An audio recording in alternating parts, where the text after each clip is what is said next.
kami di Facebook www.facebook.com/ikim.fm. Ikim FM, Niat Utama Anda.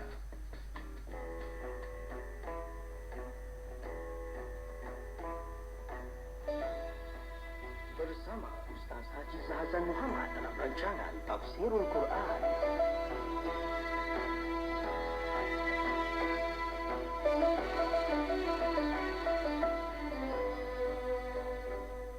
Assalamualaikum warahmatullahi wabarakatuh.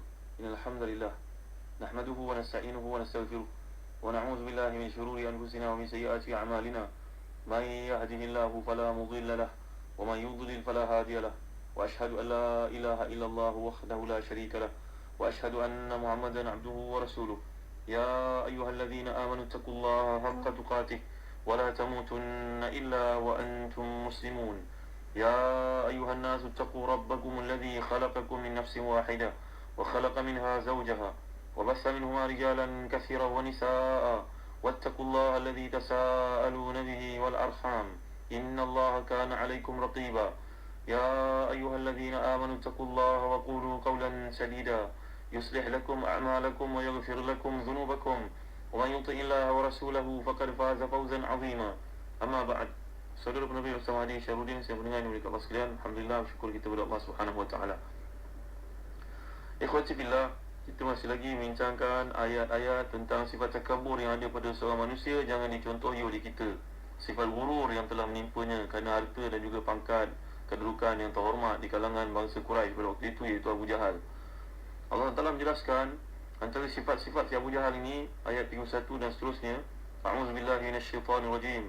فلا صدق ولا صلى ولكن كذب وتولى ثم ذهب إلى أهله يتمطى أولى لك فأولى ثم أولى لك فأولى.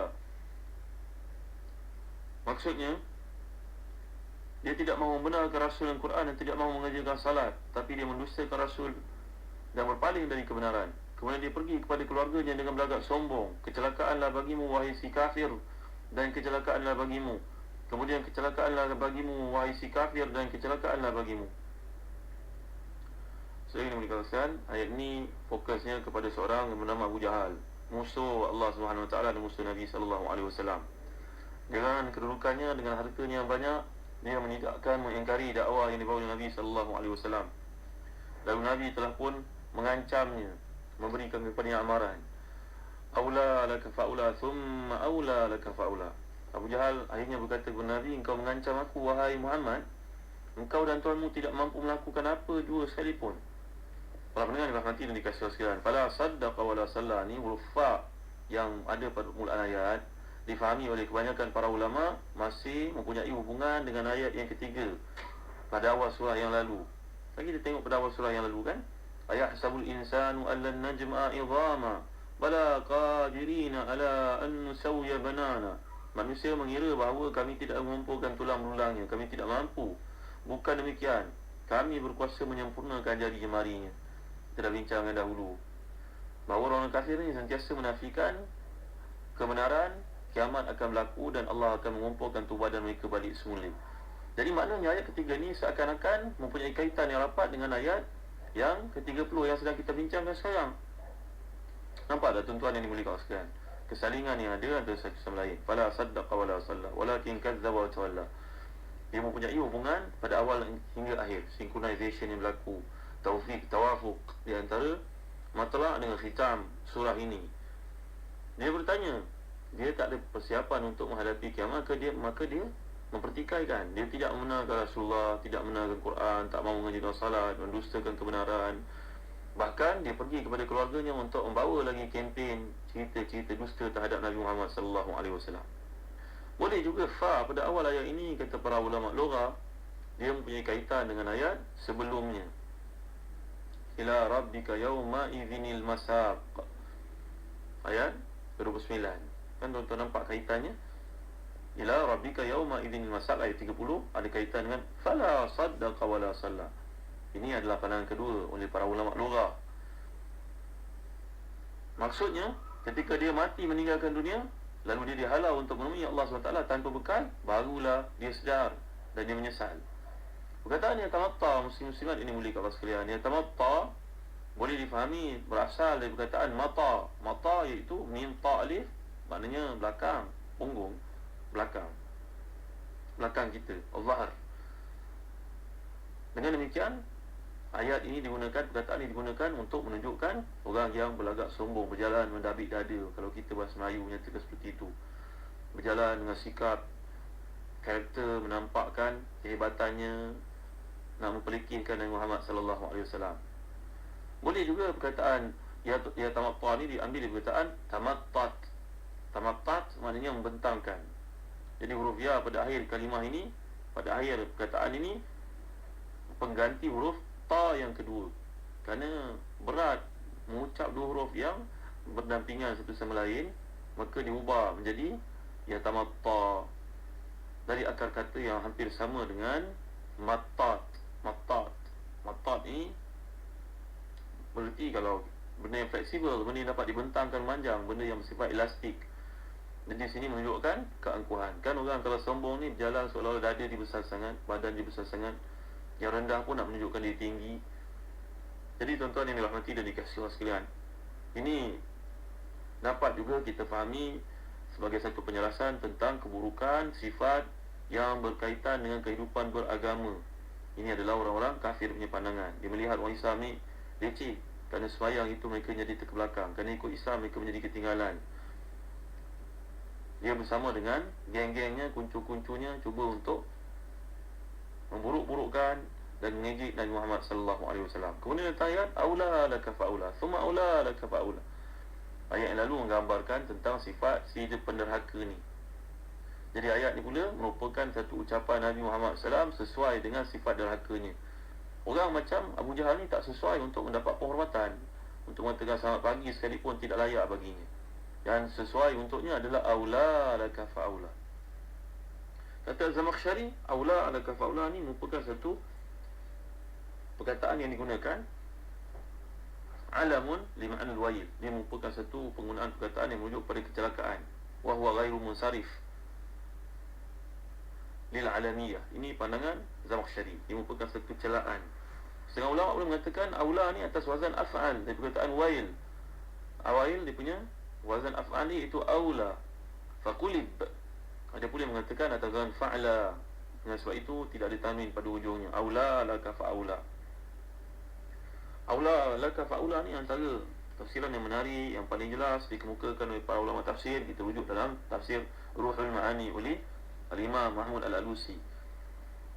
Aula laka fa'aula, kata beliau, ada perkataan wali. Waliya yang bermakna al-qurb. Qurb menunjuk kepada dekat. Dekat kepada apa? Dekat kepada kehancuran.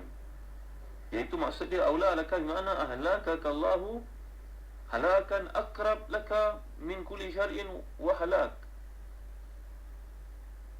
Ini adalah penggunaan orang Arab untuk menunjukkan kepada dekatnya kehancuran bagimu. Bukan aula ni makna afdal, tidak. Aula laka fa'aula, memang kau tak lama akan hancur, akan binasa, akan dikenakan kepada kamu satu hukuman. Itu maksud yang sesuai.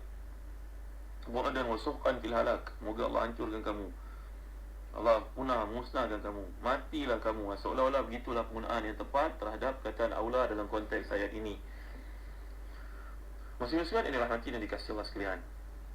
Al-Miqai pula mentafsirkan kata aula ni, yang pertama bererti semoga Allah mendekatkan kepadamu apa yang tidak menyenangkan kamu.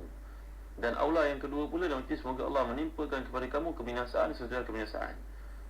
Ini menurut Imam Miqai sebagai satu isyarat bahawa kebinasaan itu bakal menimpanya sepanjang masa.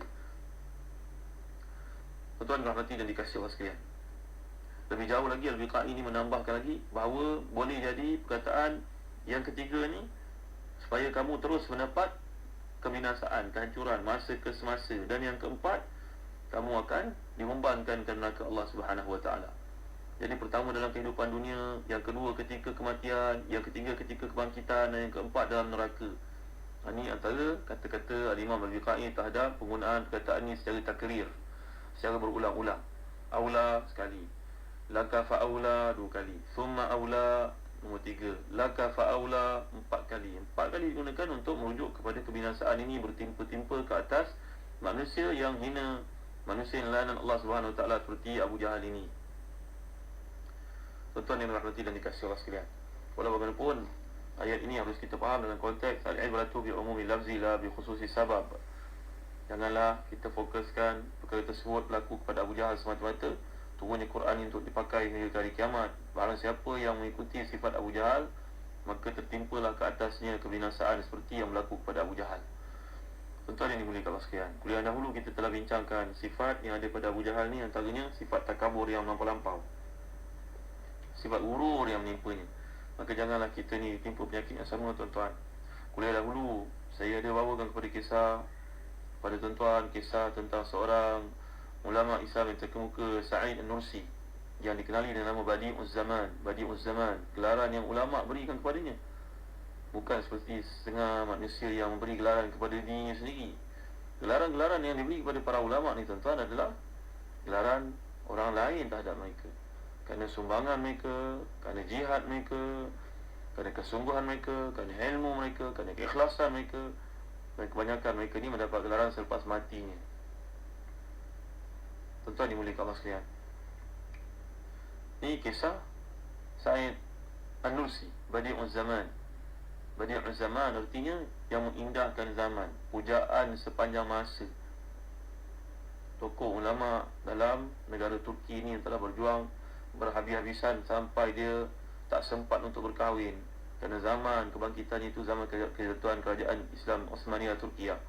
Maka menjadi tanggungjawab dia untuk mempertahankan Islam dalam apa jua bentuk yang berlaku. Tuan-tuan, sifat tawaduk ni telah memberikan kepada beliau ketinggian. Ma naqasat sadaqatun min malin wa ma zadallahu amdan bi afwin illa izzan wa ma tawada'a ahadun lillahi illa rafa'ahu Allah. Sedekah tidak akan mengurangkan harta, sifat maaf tidak akan menambahkan apa-apa pun selain kemuliaan. Sesiapa yang tawaduk kerana Allah, maka Allah pasti meninggikannya. Ambil pengajaran daripada kisah Sa'id Nursi ini, tuan-tuan. Dalam hadis yang lain, riwayat Imam Ahmad daripada Abu Sa'id Al-Khudri radhiyallahu anhu, Nabi pernah bersabda, siapa yang merendahkan dirinya kerana Allah satu darjat, maka Allah akan meninggikannya hingga menempatkannya di Aliyin, syurga yang tinggi. Siapa yang meninggikan dirinya takabur walaupun satu darjat semata-mata, maka Allah akan merendahkannya hingga meletakkannya namanya bersama dengan orang yang sangat rendah, asfalas safilin. Hadis ini hadis yang dianggap sahih oleh Imam Ibn Hibban. Tuan-tuan, syaitan ni sentiasa membisikkan bahawa sikap merendahkan diri di hadapan orang akan merendahkan kita, menurunkan darjat kita. Itu syaitan punya bisikan dalam hati. Inilah yang berlaku kepada orang macam Abu Jahal. Oleh sebab takut menjadi hina, kita enggan berbicara dengan orang-orang yang kita anggap rendah, dan melakukan pekerjaan yang kita anggap akan menjadikan kita hina. Lihat kisah Badi'uz Zaman Sa'id Nursi telah berjaya membantah bisikan syaitan. Dia memilih sikap merendah diri sehingga Allah tinggikan kedudukannya. Jadilah dia seorang yang saleh, seorang yang alim, seorang yang faqih, seorang mufassir yang hebat. Tapi kalau kita ni sikap angkuh, tuan-tuan, dia sebenarnya sedang menghina diri kita sendiri di hadapan Allah dan di hadapan manusia. Semakin kerap kita menyombongkan diri, semakin rendah pandangan manusia terhadap kita, tuan-tuan. Mereka boleh berpura-pura kagum terhadap kita di depan kita, tapi di belakang dia mentertawakan, mencemooh. Memanglah kerana dia malu dengan kita, dengan pakaian kita, dengan penampilan kita, dengan title kita barangkali, maka dia mempamerkan seolah-olah hormat, tapi di belakang dikutuknya kita, tuan-tuan yang dimuliakan Allah sekalian. Itu sebab dalam sebuah hadis yang diriwayatkan oleh Imam Al-Baihaqi dalam Syu'abul Iman, berkisarkan tentang tawaduk yang lawan takabur, lawan gurur ni, tuan-tuan, daripada Sayyidina Umar Khattab radhiyallahu anhu. Siapa yang tawaduk kerana Allah, maka Allah akan mengangkat darjatnya. Dia sangat hina pada matanya sendiri, tapi sangat mulia pada pandangan orang. Sebaliknya, siapa yang menyombongkan dirinya, maka Allah akan merendahkannya. Dia yang rasa dirinya besar pada mata pandangannya sendiri, perspektif dirinya, tapi menjadi sangat hina pada orang lain. Bahkan lebih hina daripada seekor anjing ataupun seekor khinzir. Ini hadis dalam riwayat Imam Al-Baihaqi Musi Syu'abul Iman. Tuan-tuan, sikap merendah diri dapat kita mulakan dengan cara merubah pandangan orang kepada kita. Kita tak boleh lagi menjadikan pakaian, kenderaan, penampilan luaran seorang itu sebagai penentu julat ukuran di sisi Allah SWT. Tidak boleh, tuan-tuan. Tidak juga asal-usul ataupun negeri seseorang itu asalnya dari mana. Kita menghormati semua manusia kerana mereka merupakan makhluk yang dimuliakan Allah SWT. Sebab Allah menjelaskan Al-Quran, walaqad karramna bani Adam. Sungguhnya kami telah muliakan anak-anak Adam. Tuan-tuan, sifat tawaduk ni tuan-tuan telah menyebabkan satu hadis yang disebut oleh Imam Baihaqi dalam kitabnya Zuhul Kabir. Sampai hadis ni kepada seorang tokoh tasawuf terkemuka di Mesir bernama Zunnun al-Misri. Sungguhnya Allah menyimpan 3 perkara dalam 3 perkara. Allah menyimpan kemurkaan dalam kemaksiatan yang kau lakukan. Allah menyimpan keridaan dalam ketaatan yang konsisten kau buat. Dan Allah menyimpan para walinya di antara manusia yang kau tidak kenali. Maka tuan-tuan, belajarlah sifat tawaduk. Sifat takabur ini telah membinasakan syaitan, telah membinasakan Abu Jahal dan yang seangkatan dengan mereka. Selamatkan diri kita, dan ini antara cemohan Allah SWT kepada beliau, kepada mereka. Sama-samalah kita baiki. Kadang-kadang sifat ini menimpa orang beriman, orang yang banyak beribadah, orang banyak ilmu pun timbul dalam dirinya penyakit itu. Mohonlah kepada Allah keampunan, mohonlah kepada perlindungan. Moga kita menjadi orang pertama mengamalkan sebelum kita mengesyorkannya kepada orang lain. InsyaAllah kita akan tinjau ayat berikut dalam kuliah akan datang. Allahu a'lam wa sallallahu ala sayyidina Muhammad wa ala alihi wa sahbihi wa baraka wa sallam. Walhamdulillahi rabbil alamin. Barakallahu fikum. Wassalamualaikum warahmatullahi wabarakatuh.